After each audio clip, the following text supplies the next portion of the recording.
Adi Schatz, c'est parti pour les recettes de Noël. Et je commence par le vin qui accompagnera mes Saint-Jacques, un Riesling. Bon, je vais d'ailleurs m'en servir un petit verre tout en cuisinant. Allez, c'est parti. On commence par préparer la purée de butternut.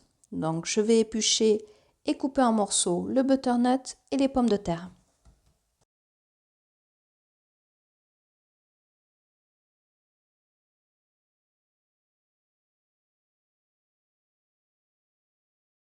Et je vais ensuite faire cuire les légumes 25 minutes à la vapeur.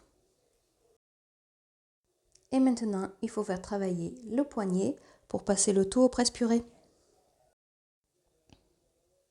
Et voilà, maintenant on va bien mélanger pour avoir une purée homogène entre le butternut et les pommes de terre. Puis on va assaisonner avec du sel, du piment d'Espelette et du gingembre frais haché. Bon, pour ma part, ça sera du déshydraté, j'ai oublié le gingembre frais en faisant les courses. Et enfin, j'incorpore le lait de coco à la préparation et je mélange jusqu'à obtenir la texture souhaitée. Je rajoute un peu de lait de coco, je vérifie et je rectifie l'assaisonnement si besoin. Et la purée est prête, je vais la réserver au chaud le temps de faire cuire les Saint-Jacques. Allez, on passe à la cuisson des Saint-Jacques. Je fais fondre un peu de beurre dans une poêle.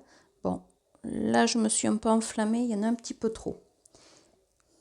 Et on va faire cuire les Saint-Jacques, max 1 minute de chaque côté à feu vif, en assaisonnant d'un peu de sel et de piment. Attention, ça cuit très vite. Et là on fait flamber. Donc dans une casserole, je fais un peu chauffer l'alcool. Comme ça, il va flamber plus facilement. Et allez, j'y mets le feu et je le verse sur les Saint-Jacques. Attention, hein. Bien sûr, on garde un couvercle à proximité pour pouvoir le mettre sur la poêle si jamais. Et surtout, fermez la hotte. Attention, c'est parti, ça brûle.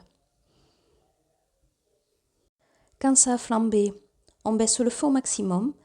Là, on va ajouter le lait de coco. Voilà, sur les Saint-Jacques, on mélange bien et il n'y a plus qu'à dresser.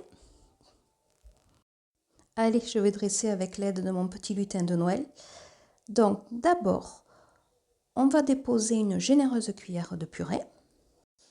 On dispose les noix de Saint-Jacques et on va les arroser d'un peu de sauce au lait de coco. On sert ça de suite, que ça reste bien chaud. Allez, régalez-vous, bonne fête de Noël et à bientôt!